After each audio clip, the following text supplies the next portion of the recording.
पिछले 10 सालों से कमजोर लोगों के ऊपर आरएसएस के लोगों ने जिस प्रकार से उत्पात मचाया है, जिस प्रकार की मोदी अमित शाह भाजपा की राजनीति हम लोगों ने देखी है, जितने भी इस मुल्क में संविधान में मानने वाले लोग हैं, प्रगतिशील विचारधारा से सरोकार रखने वाले लोग हैं, विशेष तौर पे दलित, आदिवासी, ओबीसी समुदाय से आने वाले लोग हैं, उनको इस बात को लेकर कोई कंफ्यूजन नहीं कि मोदी, अमित शाह, आरएसएस और भाजपा बाबा साहब अंबेडकर के संविधान में नहीं, केवल मनुस्मृति के संस्कारों में, मनुस्मृति के मूल्यों में यकीन रखते हैं। पास्ट में वो ये कह भी चुके हैं कि डॉक्टर बाबा साहब अंबेडकर के संविधान को समंदर में फेंक दो। ये लिख भी चुके हैं कि हमें भारत का संविधान नहीं, मनुस्मृति चाहिए। यह संघ परिवार के लोगों ने बकायदा लिखा हुआ है। और इसी सोच के कारण पिछले कुछ सालों के दौरान हम लोगों ने देखा कि दिल्ली की सड़कों पर संविधान की कॉपी को जलाया गया। हमने देखा कि किस प्रकार से रोहित वेमुला को आत्महत्या के लिए मजबूर किया गया, जिसको हम सांस्थानिक हत्या कहते हैं।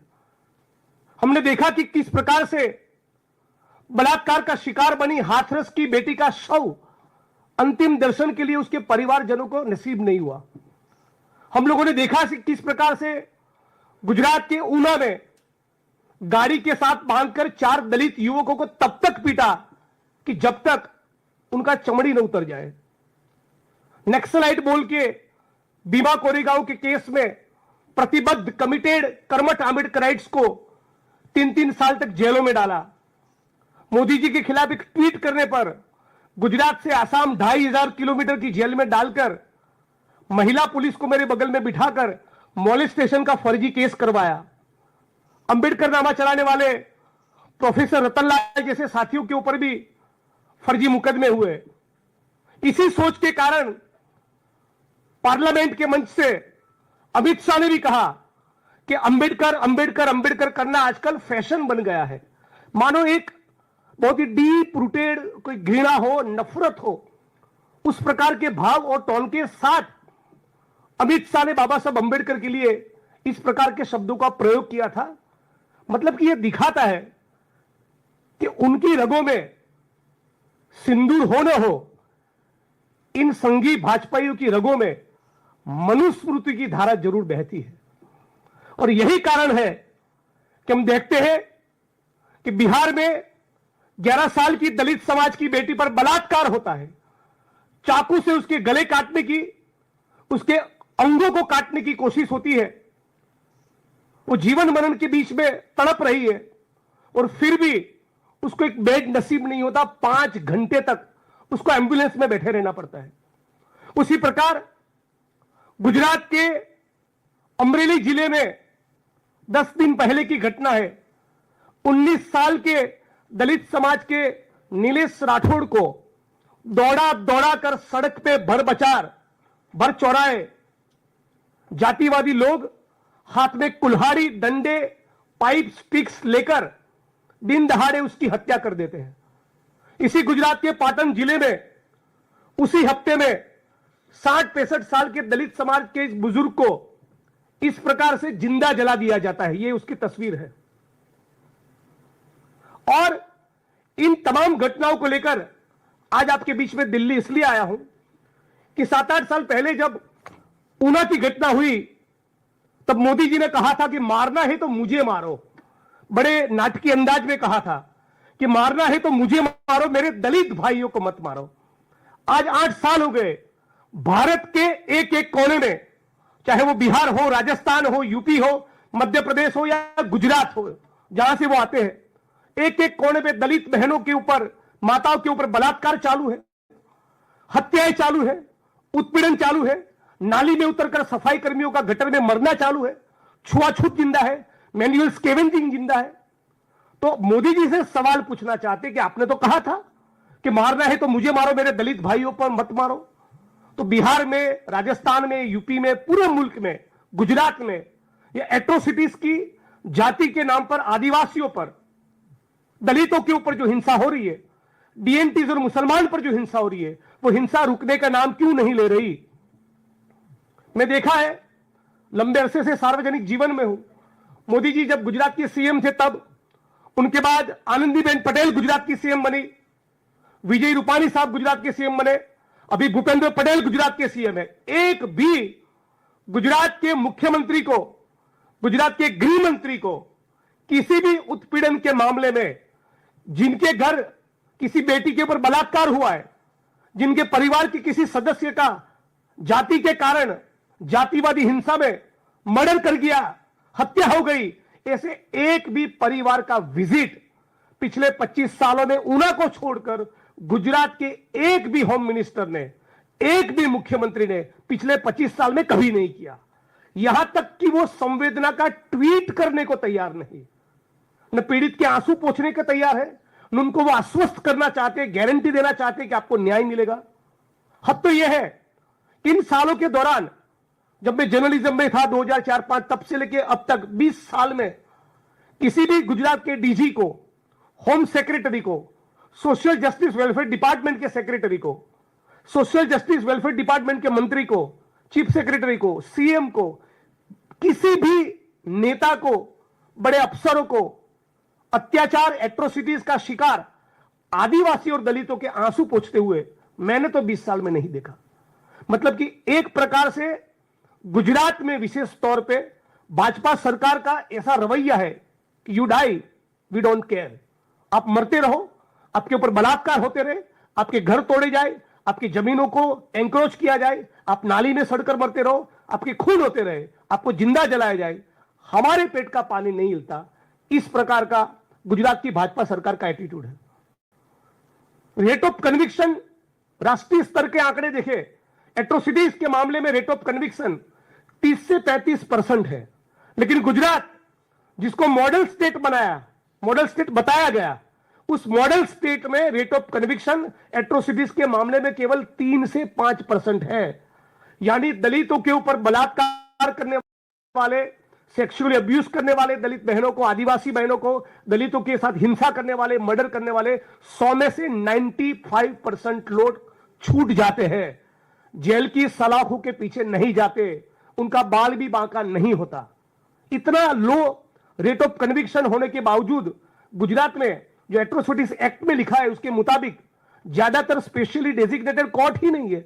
ऊना से लेकर अब तक लगातार इस मुद्दे को उठा रहे, बार बार चिल्ला रहे, हाउस के फ्लोर पे बोलते हैं, न्यूज चैनल्स की डिबेट्स में बोलते हैं, सड़क पे, रैलियों में, धरनों में, आंदोलनों में ज्ञापन देने जाते हैं, हर मंच पर इस बात को उठाया है। फिर भी गुजरात की भाजपा सरकार मानो तय कर कर बैठी है कि दलितों को न्याय नहीं ही देना। और इसी कारण आज इन मुद्दों को उठाने के लिए आज मैं दिल्ली आपके बीच में आया हूं। मैं चाहता हूं कि माननीय प्रधानमंत्री इंटरवीन करे, वो गुजरात की सरकार को सवाल पूछे। हद तो यह है कि दलितों को प्रोटेक्ट करना, उनको आश्वस्त करना कि आपको न्याय मिलेगा, उसके बजाय कुछ साल पहले गुजरात के सुरेंद्रनगर जिले के थानगढ़ तहसील में 24, 21 और 19 साल के दलित लड़कों को जो एट्रोसिटी की कंप्लेंट दर्ज करवाने जा रहे हैं, मानो कि वो टेररिस्ट हो, उस प्रकार से उनकी छाती पर AK-47 राइफल से गोलियां दागी 19 साल के दलित लड़के के ऊपर। केवल उसका उतना ही कसूर था कि वो उस टीम का, उस टोले का, उस रैली का वो हिस्सा था जो मुकदमा दर्ज करने के लिए पुलिस थाने जा रहे थे। 19 साल के लड़के को, 21 साल के लड़के को, 24 साल के लड़के को। एट्रोसिटीज एक्ट का पर्पस क्या है? It is prevention of atrocities on schedule caste, schedule tribe act, यानी कि घटना बनने के बाद हरकत में नहीं आना। दलितों के ऊपर, आदिवासियों के ऊपर स्वतंत्र भारत में जहां पर संविधान लागू हो, उस मुल्क में कोई भी व्यक्ति हिंसा करने की, डिस्क्रिमिनेशन करने की हिम्मत ना करे, इसको सुनिश्चित करने के लिए कानून है। लेकिन कम से कम 6 ऐसी वारदातें तो मुझे पता है जिसमें शेड्यूल ट्राइब, शेड्यूल कास्ट के लोगों ने तहसीलदार को, एसडीएम को, कलेक्टर को, एसपी को, लोकल पुलिस स्टेशन को लिखित में दिया था कि प्लीज हमको पुलिस प्रोटेक्शन दीजिए वरना हमारा मर्डर होगा, और फिर भी 6 घटनाओं में उनके मर्डर हो गए। राजकोट जिले के कोटड़ा सांगानी तहसील के माणिकवाड़ा गांव में सुंदरवा भाई नाम के एक आरटीआई एक्टिविस्ट ने वीडियो बनाकर कहा, वो वीडियो स्टेट आईबी के लोगों को, सेंट्रल आईबी के लोगों को, लोकल क्राइम ब्रांच के लोगों को, tehsildar, SDM, collector, deputy SP, local police station, Dalit Bahujan group में सब जगह पे मरने से पहले उन्होंने खुद वायरल किया, बताया कि इन लोगों से मेरी जान को खतरा है। फिर भी उस सुंदरवा भाई को, जो आरटीआई एक्टिविस्ट थे, उनको जिनकी जान से खतरा था, उनके खिलाफ न कोई प्रिवेंटिव एक्शन लिया, न उनको पुलिस प्रोटेक्शन दिया। नतीजा उनका मर्डर हो गया। 1 साल तक उनका बेटा कहता रहा कि जिस प्रकार से मेरे पिता की हत्या कर दी गई, प्लीज मुझे पुलिस प्रोटेक्शन दीजिए। उसको पुलिस प्रोटेक्शन मिला। मैं लगातार उसके संपर्क में था, कलेक्टर, एसपी से बात करता रहता था। एक पॉइंट के बाद उसका बेटा भी ये कहने लगा कि जिग्नेश भाई, मुझे लगता है मेरा भी खून हो जाएगा। 2 महीने के अंदर उसके बेटे का भी खून हो गया। अहमदाबाद जिले के अंदर धंधुका तहसील में एक दलित समाज के व्यक्ति ने दोबारा कहा था लिखित में, राजकोट की घटना की तरह, कि मेरा भी मर्डर होगा, प्लीज मुझे पुलिस प्रोटेक्शन दीजिए। उसको भी पुलिस प्रोटेक्शन नहीं मिला, उनका भी खून हो गया। उनकी बहन कांग्रेस की कार्यकर्ता थी, प्रवीणा बहन, वो गुजरात हाईकोर्ट में स्पेशल क्रिमिनल एप्लीकेशन दर्ज करवाती है, सीबीआई और सीआईडी क्राइम से जांच मांगती है। वो एक दिन जब हाईकोर्ट से धंधुका अपने गांव वापस जाती है तो किसी गाड़ी ने टक्कर मारकर उनकी हत्या कर दी है। 2-4 महीने पहले की, कुछ चंद महीनों पहले की बात है, सुरेंद्रनगर जिले के चुड़ा तहसील के समडियाड़ा गांव में विदेश में बसने वाले 2 दलित भाई अपने गांव वापस लौटते हैं। अपने खेत खलियान की परिस्थिति देखने जाते हैं तो वहां उनको धमकी मिलती है, जाति सूचक गालियां देते हैं। फिर वो भी लिखित में देते हैं, तहसीलदार को, एसडीएम को, एसपी को, कलेक्टर को बार बार लिखते हैं, फोन कॉल्स करते हैं कि इस तारीख को इतने बजे हमारी जमीन हम कल्टीवेट करने जाएंगे, ये लोग धमकी दे रहे हैं, प्लीज हमको पुलिस प्रोटेक्शन दीजिए, सामने वाले के खिलाफ कुछ एक्शन करिए। न सामने वालों के खिलाफ कोई एक्शन लिया, न इनको पुलिस प्रोटेक्शन दिया। दोनों दलित समाज के दोनों भाइयों का उसी जमीन पर मर्डर हो गया। ऐसी 6 घटनाएं तो मैं खुद उसका मैं साक्षी रहा हूं। मतलब कि आपको एट्रोसिटी एक्ट के तहत इस प्रकार की घटना ना हो, वो सुनिश्चित करना है। यहां पर तो लिखकर दलित और आदिवासी कह रहे कि हमारा मर्डर होगा, बहुत सीवियर किस्म का असोल्ट होगा, फिर भी आप मरते रहो, हमारे पेट का पानी नहीं हिलता। इस प्रकार के गुजरात की पुलिस का, प्रशासन का, भाजपा की सरकार का एटीट्यूड हो गया है। एक किस्सा आपके बीच में रखना चाहूंगा। गुजरात के संतरामपुर जिले में 11 दिन तक 8-10 लोगों ने मिलकर शेड्यूल कास्ट की एक लड़की को, दलित महिला को किडनैप करके उसके ऊपर गैंगरेप किया। 11 दिन तक 3 उसमें भाजपा के कार्यकर्ता शामिल थे। बड़ी मुसीबतों के बाद वो लड़की वहां से भागकर पुलिस थाने पहुंचती है। संतरामपुर पुलिस थाने में गैंगरेप की कंप्लेंट दर्ज करवाती है, ऑफेंस दर्ज होता है, मुकदमा दर्ज होता है। लेकिन जैसा ही वो भाजपा के कार्यकर्ताओं को पता चलता है कि गैंगरेप की इस कंप्लेंट में उनका भी नाम है, तो तहसील लेवल की एक महिला कार्यकर्ता को पुलिस थाने भेजकर उस लड़की को वहां से उठवाकर दूसरे तहसील में ले जाकर उसी घटना का, गैंगरेप का दूसरा एफआईआर दर्ज करवाते, उस प्रकार से जिसमें उन भाजपा के 3 नेताओं का नाम नहीं। और पहला जो गैंगरेप का शिकायत दर्ज हुआ था, जिसमें भाजपा के 3 नेताओं का, कार्यकर्ताओं का नाम था, उस एफआईआर को पुलिस सब इंस्पेक्टर और एएसआई मिलकर स्टेशन डायरी के पन्ने के साथ बकायदा फाड़ देते हैं। गुजरात में गैंगरेप की शिकार दलित समाज की बेटी, उसकी एफआईआर की कॉपी को पुलिस स्टेशन के रिकॉर्ड से दूर किया जाता है, एफआईआर की कॉपी को फाड़ देते हैं। पूरा मामला वालजीभाई पटेल नाम के दलित राइट्स एक्टिविस्ट को पता चलता है। एट द एज ऑफ 80 उस मामले को उठाते हैं, एसपी उसमें इन्वेस्टिगेशन करता है। आपको जानकर हैरानी होगी कि गैंगरेप की एफआईआर फाड़ देना कितना संगीन मामला है। तो एफआईआर फाड़ने वाले असिस्टेंट सब इंस्पेक्टर और पुलिस सब इंस्पेक्टर के खिलाफ एसपी साहब क्या करते हैं, मुकदमा दर्ज करने के बजाय 2 इंक्रीमेंट रोककर केवल 3000 का दंड करके छोड़ देते हैं। मतलब कि दलित समाज की बेटी यदि बलात्कार का, सामूहिक बलात्कार का शिकार हुई और यदि इस मामले में दर्ज एफआईआर को फाड़ दिया, रिकॉर्ड से डिस्ट्रॉय कर दिया, तो उसकी गुजरात में क्या सजा है?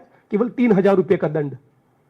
नेहा कुमारी दुबे नाम की गुजरात के महिसागर जिले की कलेक्टर महोदया सरकारी तालुका स्वागत के कार्यक्रम के डायस पर से शेड्यूल कास्ट के एक लड़के को, वो शेड्यूल कास्ट से बिलोंग करता है, ये जानते होते हुए भी हरामी साला बास्टर्ड कहती है, डायस पर से, सरकारी कार्यक्रम के मंच पर से। और फिर ये कहते हैं कि तुम दलितों को, आदिवासियों को आदत है कि 90% केस एट्रोसिटीज क्या ब्लैकमेलिंग के लिए करते हो। आज उस बात को 8 महीना हो गया, न उसके खिलाफ कोई डिपार्टमेंटल इंक्वायरी, न उसके खिलाफ कोई एफआईआर, न कोई जांच, न गिरफ्तारी। आज गुजरात पब्लिक सर्विस कमीशन, वहां पर जो लोग, जो स्टूडेंट्स ओबीसी, आदिवासी, दलित बैकग्राउंड के जो स्टूडेंट्स हैं, वो रिटर्न में 100 में से यदि 90 मार्क्स लाते हैं तो साक्षात्कार में, ओरल में उनको 5 मार्क्स देते हैं, और जिनका रिटर्न में 60 या 65 गुण आया है उनको ओरल में 45 देते हैं। तो गुजरात पब्लिक सर्विस कमीशन भी जातिवाद का अड्डा बन चुका है, और वहां पर इंटेंशनली, जानबूझकर, सोची समझी साजिश के तहत आदिवासी, ओबीसी, दलित समाज के एकलव्यों का अंगूठा काटा जा रहा है। मैं उम्मीद करता हूं आज आपके सामने जो बातें रखी, देश के प्रधानमंत्री गुजरात से है, देश के गृह मंत्री अमित शाह गुजरात से है, वैसे तो उनकी रगों में मनुस्मृति की धारा रहती है, तो बहुत ज्यादा उम्मीद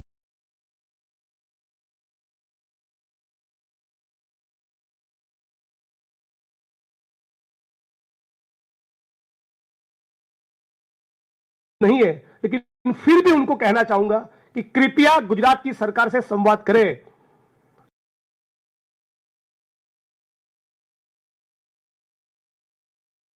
आंबेडकराइट मूवमेंट के लोगों के साथ बैठे, हम जैसे जनप्रतिनिधि जो कांग्रेस से चुनकर आए उनके साथ बैठे, और जितने भी मामलों में इस प्रकार से पुलिस प्रशासन की लापरवाही रही है, उन अफसरों के खिलाफ कार्रवाई हो।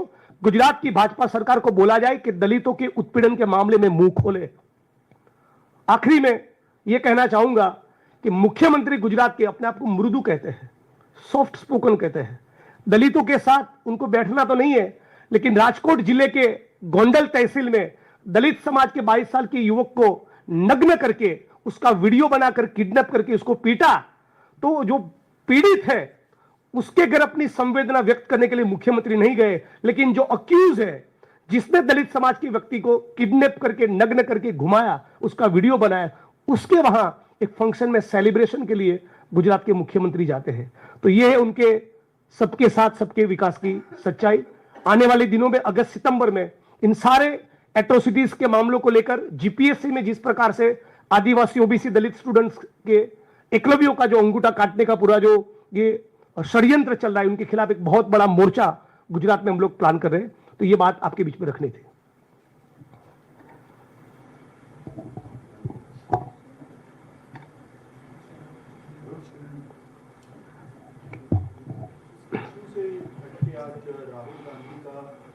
इस इश्यू पर ही मैं अपने आप को रखूंगा। और एक इश्यू आपने अच्छा याद करवाया, राहुल जी और सुप्रिया जी, हमारी प्रवक्ता, पिछले हफ्तों में उन्होंने जो ट्वीट्स किए, उसी कंटेंट को अपने फेसबुक के पेज पर डालने पर, उसी कंटेंट को कांग्रेस के गुजरात प्रदेश कांग्रेस समिति के राजेश सोनी नाम के एक साथी को साबरमती सेंट्रल जेल भेज दिया है। तो जो लोग अमेरिका के सामने घुटने टेकते हैं, वो कांग्रेस के कार्यकर्ताओं के खिलाफ बहुत ताकत दिखाने की कोशिश करते हैं।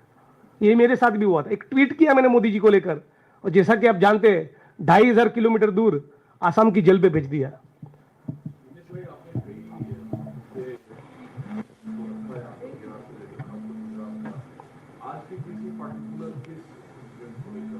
ये सारे मामलों को लेकर है। ये ओवरऑल गुजरात की भाजपा सरकार का, भारत सरकार का जो एंटी दलित, एंटी आदिवासी, एंटी ओबीसी रवैया है, और विशेष तौर पे उत्पीड़न के मामले जो बढ़ते जा रहे हैं, इन मुद्दों को लेकर है। कभी तो मोदी जी को स्टैंड लेना चाहिए, कभी तो प्रधानमंत्री को इंटरवीन करना चाहिए, कभी तो गुजरात के मुख्यमंत्री बोले, कभी तो गुजरात के गृह मंत्री बोले। क्यों छुआछूत खत्म नहीं हो रही है? क्यों माथे सर पे मैला ढोने की प्रथा खत्म नहीं हो रही? क्यों एट्रोसिटीज के मामले में, एक भी मामले में, मोस्ट ऑफ द केसेस में न्याय नहीं मिल रहा है? जब शेड्यूल कास्ट के लोग लिखकर कह रहे कि हमारा मर्डर होगा, तब तो प्रोटेक्शन दो। एक कांस्टेबल आपको भेजना है, जो धमकी दे रहा है उसके खिलाफ प्रिवेंटिव एक्शन लेना है, उसको 2-4 घंटे पुलिस थाने में बिठाना है। इतना करने से किसी की जान बच जाती। 6 लोगों की हत्या हो गई है, हजारों एकड़ दलितों की जमीन गुंडों के कब्जों में है। कभी दोबारा उसके ऊपर मैं गहराई से बात करना चाहूंगा।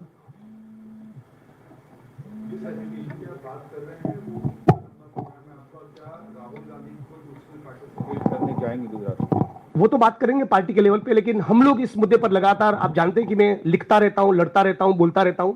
वो कोई एक दिन का या हफ्ता 10 दिन का काम है नहीं, वो लंबी लड़ाई है, लड़ते रहेंगे। लेकिन अगस्त सितंबर में एक बड़ा मोर्चा इस सरकार के खिलाफ हम लोग प्लान करने का सोच रहे हैं। एटलीस्ट जिन केसेस में लिखकर बोला था दलितों में कि हमारी हत्या होगी और फिर भी प्रोटेक्शन नहीं मिला, तो उसके लिए जो अफसर रिस्पॉन्सिबल है उनके खिलाफ भी कुछ कार्रवाई होनी चाहिए। वो भी कुछ नहीं हो रहा है। कलेक्टर वगैरह डायस पर से दलितों को गाली दे रहे हैं, सरकारी कार्यक्रम के मंच पर से, उसका सरकार कोग्निजेंस नहीं ले रही है। बहुत सीरियस केस है। गुजरात को मॉडल बनाने की बात चल रही थी, राहुल गांधी वहां गए थे, अधिवेशन हुआ था, जिला अध्यक्षों को एम्पावर करने की बात कही गई थी। उसका ये कहा गया था कि पिछले महीने तक तय हो जाएगा कि क्या लिस्ट होगी क्या नहीं। उसमें देरी हो रही है, उसकी वजह आपको क्या लगती है? अच्छे चयन में कभी कभी देरी होती है, प्रोसेस चल रहा है, बहुत संजीदा तरीके से चल रहा है, अच्छा नतीजा आएगा।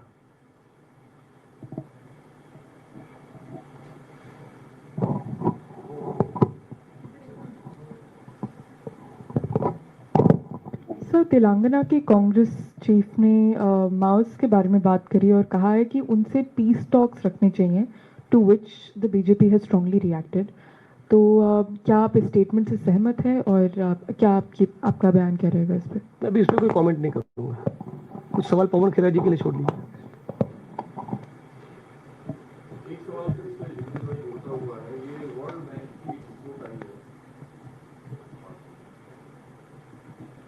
एक रिपोर्ट आई है वर्ल्ड बैंक की, उसमें ये कहा गया है कि पिछले 11 साल में जो गरीब लोग थे वो ज़्यादा समृद्ध हुए हैं और जो प्रतिशत तकरीबन 22-23% था वो घट के महज 5% रह गया। आपको लगता है कि भारत में गरीब? मैं इस रिपोर्ट से कन्विंस नहीं हूँ।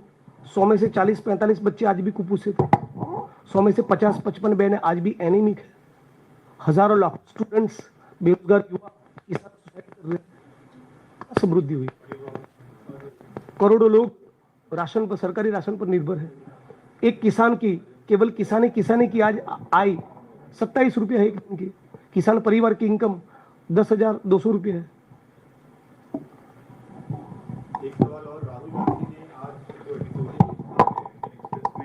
चुनावों को रिग करने का दावा करते हुए और फिर ट्वीट भी किया। उन्होंने कहा कि महाराष्ट्र में चुनावों को रिग किया गया और बिहार अगला टारगेट हो सकता है। तो क्या आपको लग रहा है कि बिहार चुनाव में पहला चुनाव 19,000 वोट से जीता, उसी दिन मैंने मीडिया इंटरेक्शंस में कहा था कि फासिस्टों का ये इतिहास रहा है, ये चरित्र रहा है, सारी लोकतांत्रिक प्रक्रियाओं के साथ छेड़छाड़ करे, तो चुनाव की जो प्रक्रिया है उसमें भी कर सकते हैं। और इसीलिए तब भी मेरा स्टैंड था कि यदि मुझे बैलेट और ईवीएम में चूज करना है, मेरी व्यक्तिगत राय थी, तो मैं तो बैलेट पसंद करूंगा। ईवीएम के खिलाफ बहुत स्केल पे खड़गे साहब ने भी पिछले दिनों अपने अप्रीहेंशंस दिखाए थे। और गुजरात में मैंने चुनाव में देखा है, कांग्रेस के जो विधायक चुनाव लड़ते तो उनके खिलाफ पूरी ED, CBI, income tax, police के अफसर, रेवेन्यू ऑफिसर्स, रियल एस्टेट के माफिया, फर्जीवाड़ा करना, गलत लोगों की वोटिंग लिस्ट में एंट्री करना, कुछ वोटर्स डिलीट करना, ये सब पूरे कर्नाटका में भी हुआ है, राजस्थान में भी हुआ है, महाराष्ट्र में भी हुआ है। जिग्नेश जी, आप लोग लगातार चुनाव आयोग पे सवाल खड़े करते हैं। आप लोग कहते हैं कि कहीं ना कहीं मैनिपुलेशन होता है ईवीएम को लेकर। आप लोगों ने महाराष्ट्र को लेकर भी ये कहा, इससे पहले भी आप लोग कई बार कह चुके हैं। क्या विधानसभा चुनाव जो आगे होंगे, कांग्रेस पार्टी तय क्यों नहीं करती कि हम अगर ईवीएम चुनाव होंगे तो कांग्रेस पार्टी चुनाव नहीं लड़ेगी? आप लोगों की डबल स्टैंडर्ड क्यों है कि आप चुनाव लड़ते भी है फिर आप आरोप भी लगाते हैं? डबल स्टैंडर्ड की बात नहीं, देखिए, किसी सिस्टम को सुधारने की बात है, सिस्टम को पूर्ण रूप से खारिज करने की बात नहीं है, ठीक है। और हम लोग जो कह रहे हैं, राहुल जी ने जो एडिटर लिखा है उसको सब्सटेंशिएट करने वाला डेटा है उनके पास, एविडेंस है।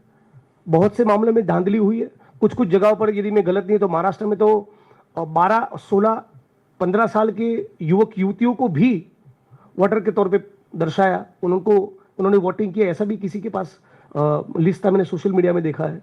तो धांधली हो ही रही है, पूरा मुल्क जानता है। तो धांधली के खिलाफ हम लोगों की लड़ाई है। ठीक है, थैंक यू साथियों।